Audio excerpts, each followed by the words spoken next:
A. All right, after weeks of infighting, a Senate standoff over immigration funding may finally be ending, with the controversial anti-weaponization fund officially off the table. GOP leaders see a path to advance billions in new funding for ICE, Border Patrol, and immigration enforcement. The shift comes as Homeland Security Secretary Markwayne Mullin faced senators in a fiery hearing on Capitol Hill today, with one simple message for Democrats: stop the political games and fund the damn agencies responsible for securing this fine nation. Your reckless tone is getting people hurt, and it's got to stop. The fact that CBP and ICE hasn't been funded now for a historical amount of time is absolutely appalling. It should never happen, but yet we're playing political games. If your party is for open borders and an amnesty, then be honest. Because if ICE can't do their job, then who's supposed to be getting the illegals out? Joining us now from Senate Homeland Security, Finance, and Budget Committees, Wisconsin Senator Ron Johnson. Senator, great to see you tonight. If I was Secretary Mullin, I'd be fired up too. I mean, it's ridiculous that you can't get CBP and ICE funded. Sounds like the anti-weaponization fund is off the table. Does that clear the way to get this done now, Senator? Well, first of all, I completely agree with Secretary Mullin. It's appalling that CBP and ICE is not funded yet. Where I disagree with him is it's not Democrats playing political games. They are deadly serious about wanting to defund ICE and CBP. They open the borders, they create this enormous mess, bring in criminals that are victimizing American citizens, and then they sabotage our efforts to clean it up. So I hope we're past the impasse now. By the way, I'm fully supportive of the Judgment Fund. It's been in existence since 1957.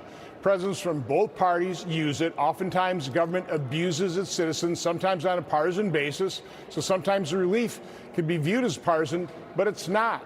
I think government owes it to people like Judge Trupus in Wisconsin, who's been grievously harmed by the weaponization of the Biden administration.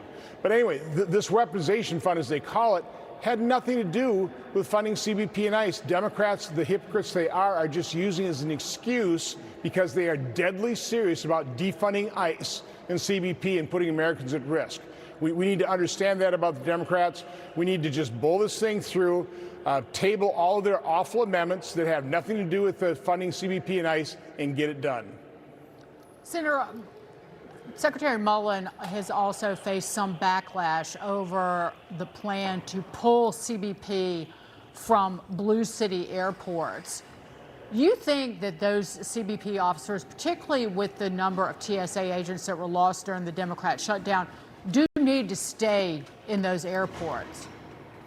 Well, first of all, if sanctuary cities are not enforcing immigration laws, can we trust them to actually be ports of entry for international flights?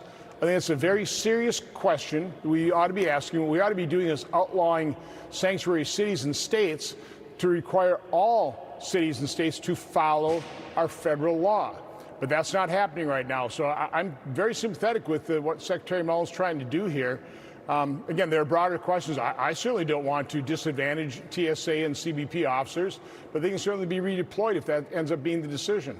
You know, the critique of Secretary Mullin is, well, pulling those officers would create chaos at airports. And I get that. And I wouldn't want to see that either. But that kind of ignores all the chaos created by sanctuary cities. So if you're somebody on the left supporting sanctuary cities and all the chaos, how can you then go to Secretary Mullin and say, well, you're going to create chaos if you pull officers? I'm sorry, but the left authored the chaos. That's not Secretary Mullin's fault. Well, Democrats could do it because they're complete hypocrites. Okay, so they do it all the time. But again, we have to focus on what the problem is. You know, Democrats are so galling. You know, they literally train people to obstruct justice. They encourage them to put themselves into harm's way, knowing some of them can get harmed. They get two people killed. They're martyrs. But they never, ever talk about the hundreds of victims of violent crime, people with horrific murders and rapes at the hands of illegal immigrants because they open up the borders. So it's just galling to listen to the hypocrisy of the left. But unfortunately, they've got the media in their back pocket, the legacy media. and their fellow travelers so they never get held accountable. Senator, how quickly can this funding get out of the Senate and pass through the House? Well, again, we just need every Republican senator. Apparently, we don't currently have the votes to just table all of these amendments that are moot points. Again, there's nothing in the weaponization fund in this funding. It's completely, from my standpoint, non-germane. But again, they'll offer the amendments, and we just have some Republican senators that apparently don't want to vote no or just to table them. I can't explain it. Hopefully, our discussion at lunch convinced all of our colleagues, no, let's get together, let's fund ICE and CBP, and don't worry about nasty, hypocritical amendments that Democrats could be putting forward. And by the way, the judgment fund was used by Obama, it's been used by Biden, it's been in existence for decades. There's nothing wrong with this. We do need to compensate people like Judge Troupas who've been harmed by the weaponization of the Biden administration.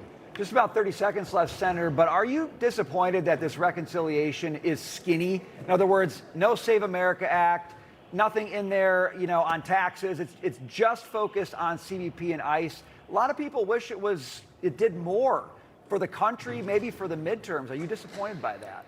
Well, you're seeing what happens when you try and do more. All of a sudden, you start losing votes. So I actually supported a very focused bill. Let's get CBP and ICE funded. But I'm one of the more vocal supporters of end the filibuster. The Democrats will do it. They will absolutely do it. We had to do it first to actually save this country, save America. So that's the solution here, just end the filibuster. Well, you just opened a can of worms that we could talk to you about for the next several hours. A filibuster style, if you will. Next time. Next time. There you go. Senator Ron Johnson, pleasure, sir. Good to Have see a great you. night. Thank you. You as well.